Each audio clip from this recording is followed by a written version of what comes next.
আসসালামু আলাইকুম প্রিয় দর্শক, কেমন আছেন আপনারা? রোদ্রে গাছগুলো অনেক সুন্দর হচ্ছে, সেটাই আপনাদের দেখালাম। এখন গাছের পরিচর্যা বেশি করতে হবে, পানি দিতে হবে একদম মেপে মেপে। শীত পড়ে গেছে, কারণ যেটুক পানি লাগবে ওটুকুই আপনি দিবেন। এক মগ করে লাগবে না, তারও কম লাগবে।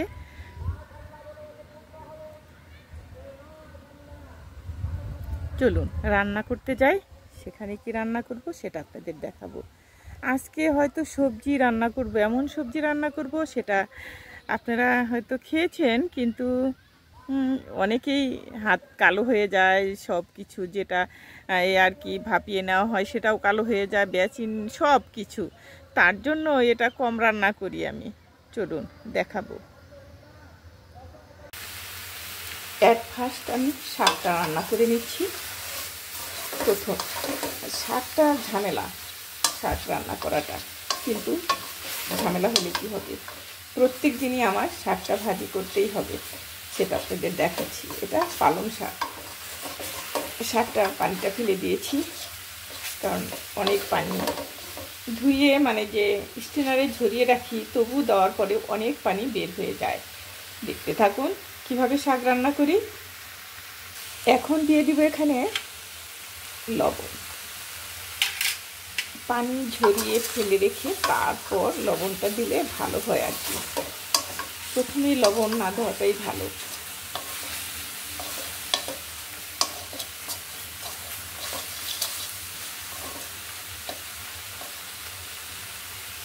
দেখতে থাকুন, সঙ্গে থাকুন।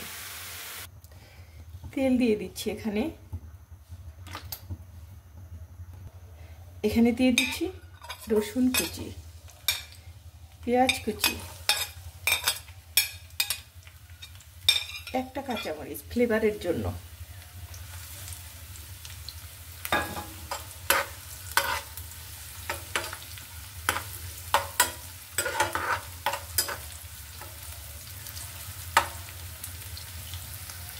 পেঁয়াজটা আমার ভাজা হয়ে গেছে, শাকটা আমি দিয়ে দিচ্ছি।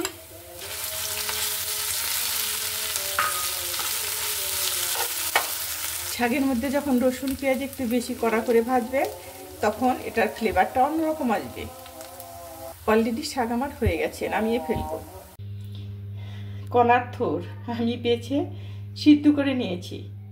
সিদ্ধ মানে ভালো করে সিদ্ধ করে নিয়েছি। এটা আমি বাটবো এখন, বেটে তারপরে হলো ভাজবো। এটা অনেক টেস্ট, অনেক মজা, কিন্তু থোরটা দেখানো হয়নি। এত ব্যস্ততার মধ্যে আমি দিন কাটাচ্ছি যে আমি ভিডিও যে বানাই এটাই আমার কাছে অনেক কঠিন হয়ে গেছে। আমি এটা বেটে নেই, তারপরে যখন বসাবো তখন দেখব। দেখতে থাকুন, সঙ্গে থাকুন। থোরটা আমি এভাবেই বেটে নিয়েছি, একদম মিহি করে নিই। একটু কি বলে, একটু শ্বাস শ্বাস এরকম রেখেছি, এটাই তো বলে। তারপরে এখন এটার মধ্যে আমি যে গরুর মাংস যা যা দিতে হয় গরুর মাংসের মধ্যে, সেটাই আমি দিব, দেখাবো। চলুন। এখানে আমি পরিমাণ মতো তেল দিয়ে দিচ্ছি। 3 টুকরো দারচিনি, 5টে এলাচ, কিছু গোলমরিচ, ওটা আগে লং দিয়েছি। এখানে দিয়ে দিচ্ছি 2টো তেজপাতা। এখানে দিয়ে দিচ্ছি পেঁয়াজ কুচি, রসুন বাটা। রসুন এখানে বড় সাইজের একটা হবে।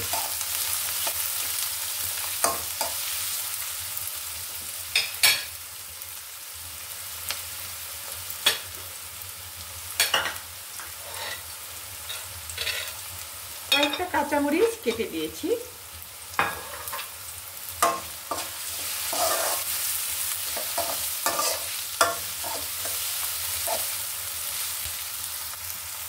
এখানে দিয়ে দিচ্ছি 1 চামচ হলুদ, 1 চামচ জিরে গুঁড়ো, 1 চামচ ধনে গুঁড়ো, 1 চামচ মরিচ, পরিমাণ মতো লবণ। মশলাটা আমার ভাজা হয়ে গেছে, এখন আমি দিয়ে দিব।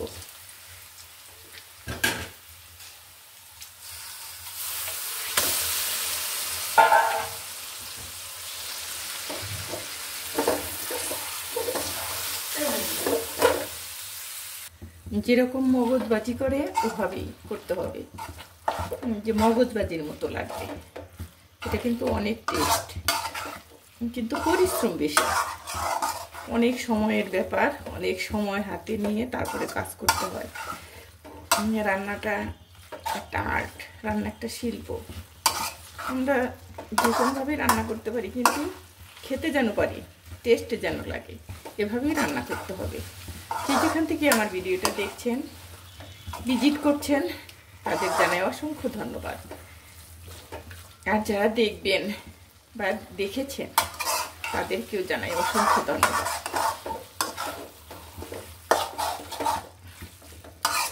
এটা সুন্দর করে ভাজি করতে হবে। এখন আমি একটু ঢেকে দিব, বেশি না, 4 মিনিট এরকম বারবার নাড়তে হবে। এখানে আমি একটু পানি অ্যাড করব, কারণ পানিটা না দিলে মশলাটা মিশবে না। মশলাটা একদম এই থোড় ভাজির সাথে যেন একদম মিশে যায়, এভাবেই করতে হবে।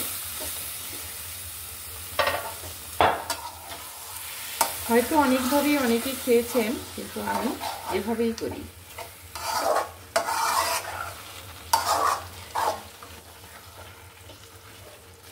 আবারও কিছুক্ষণের জন্য ঢেকে দিব।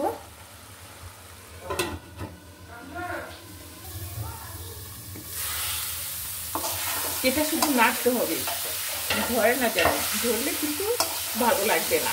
এটা নেড়ে একদম সবসময় একদম যেরকম আমরা মগজ ভাজি করি এরকম যা যা দেওয়া মশলা, মগজ ভাজিতে যে যে মশলা দেওয়া হয় এখানেও সেটাই দিয়েছি, কিন্তু একদম অন্যরকম টেস্ট।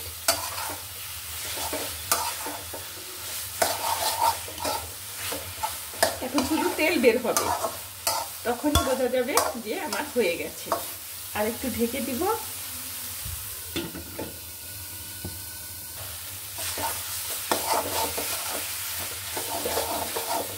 শুধু নাড়তে হবে।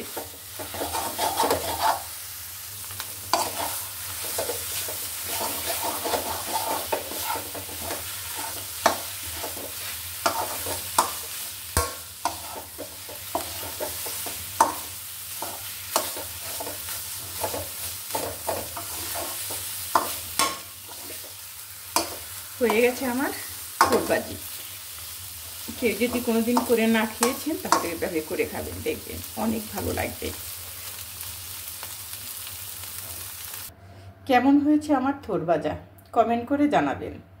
ভালো থাকবেন সবাই, সুস্থ থাকবেন। আল্লাহ হাফিজ।